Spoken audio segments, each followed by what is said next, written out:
everyone. Welcome to the Phillip Siddiq Show, Mill Valley Film Festival.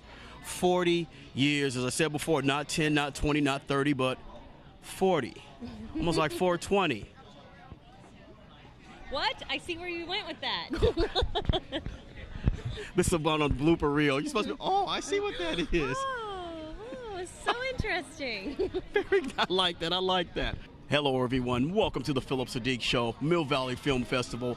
40 years, not 10, 20, 30, but 40 years. 420 maybe? We have someone here to talk about 420 and cannabis culture. Windy Borman. I'm up at the top, the director. Tell us a little bit about cannabis culture, because I grew up with it just being straight up weed. Well, and honestly, until I got involved with directing this film, I thought the same thing. And actually, I was never a cannabis user until very recently. So I got interested. Before we go, okay. What and why? I should say why. Why so long, and then what changed? Yeah.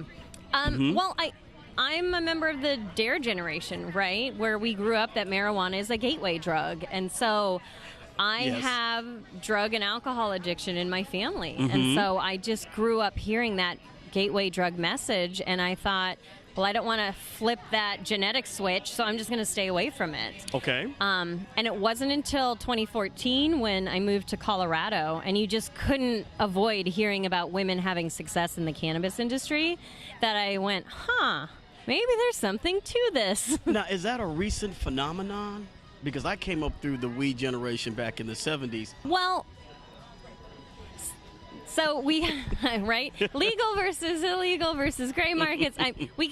Not to go into the weeds about it. Yes. But, you know, state legal cannabis as an industry is a very new phenomenon. You know, Colorado and Washington voted for it in 2012, and it started becoming legal for adult use, or some people call it recreational use, in 2014. So 2014 is when I moved to Colorado, and I saw firsthand what it takes to make this state legal industry, you know, in terms of the regulation and people creating businesses out of it. But we've been involved with the cannabis plant, you know, throughout human history. If you want to look back on it, we've always been involved in this. And women have always been involved in cannabis. And it's because of this becoming a legitimate industry that we're now seeing men and women come into this as entrepreneurs and creating businesses. Now, what about the healing properties? Those recreational, but I know some people, they have cancer, and then they just smoke the weed, and it helps them develop an appetite. Yeah. I mean, we had the fortunate opportunity to interview Melissa Etheridge about that, and she's very outspoken. Okay. Yeah, we interviewed her for the film, and she was very open talking about how cannabis helped her when she was going through chemo. You know, we've also interviewed Dr. Sue Sicily, who is studying the effects of treating veterans with PTSD and the efficacy of whether cannabis works with that. We've interviewed, you know, the big names in the cannabis world who are dealing with this plant well before it was recreational, when it was still under that medical umbrella. The challenge is we don't fund studies to see whether cannabis is effective for different things, and we really need to change that. Because if the government wants to give money away, right, for cannabis, they'll fund studies that show the harms of marijuana, but they're not going to fund studies for the efficacy of marijuana. I was going to bring that up because, I mean, the government gives out tons of money for grants. I've seen grants for a snail. Yeah. I mean, maybe a snail needs a grant, but I think this maybe needs more of a grant than a snail. Well, and if we don't get our act together as a country, we're going to have other countries running circles around us. You know, the fact that Canada, our neighbor to the north, is federally legalizing cannabis, you know, as we speak, and we're still on a state-by-state fight in the U.S., I mean, we're going to get left behind. Other countries are already leading the research into cannabis science. And it's really up to us as voters to tell our elected officials what we want them to do. And I do think we're at that tipping point where enough states and enough people are comfortable with the idea of some sort of cannabis legalization that we're at that tipping point, and it's just a matter of time. But we got to keep the pressure on. Right. Now, about cannabis, I mean, some people, you know, I guess I was talking to a friend, medical marijuana, he has a card and everything. And I come from where people smoke it, driving, doing donuts and all that kind of stuff. And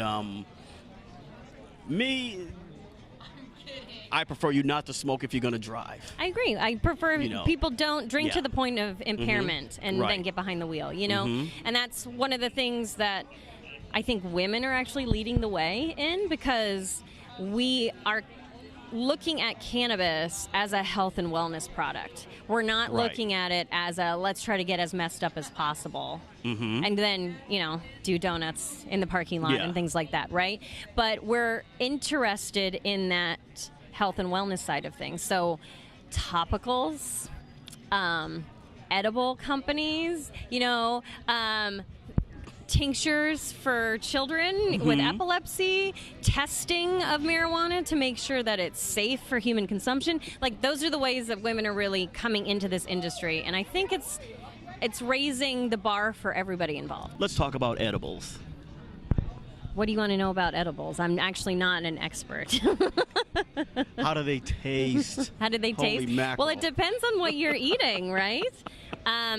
I will say that the first time I ever used cannabis, I did take a quarter of an edible. So I had approximately 2.5 milligrams in an edible, and it was a delicious little piece of chocolate. Did you sleep? Eventually, but not right up front. I mean, it was a hybrid strain, so I was very clear in that I wanted kind of an uplifting, fun glass of wine with the girls kind of experience. And so I worked with a bud tender to help coach me towards that. Okay. Well, folks, we're glad she stopped in for an interview. She has to get ready. She's showing her film, Mary Jane, right? Mary Jane's the Women of Weed. It's actually our world premiere tonight at the Mill Valley Film Festival. Repeat that again. World what? It's the world premiere of Mary Jane's The Women of Weed at the Mill Valley Film Festival. Now, the name Mary Jane's, now, did you get that from the song from the 70s? No. I mean, Mary Jane. Not specifically, but it's a colloquial term for cannabis. So we decided make it really easy for people to remember the name of the movie. Right. Oh, you want to show your tattoo? You're going to talk about the tattoo, right? Yes. So this symbol on my shoulder is actually a cannabis leaf plus the women's symbol. And so we call that the puffragette movement. So that's pot plus suffragette, and that's a puffragette.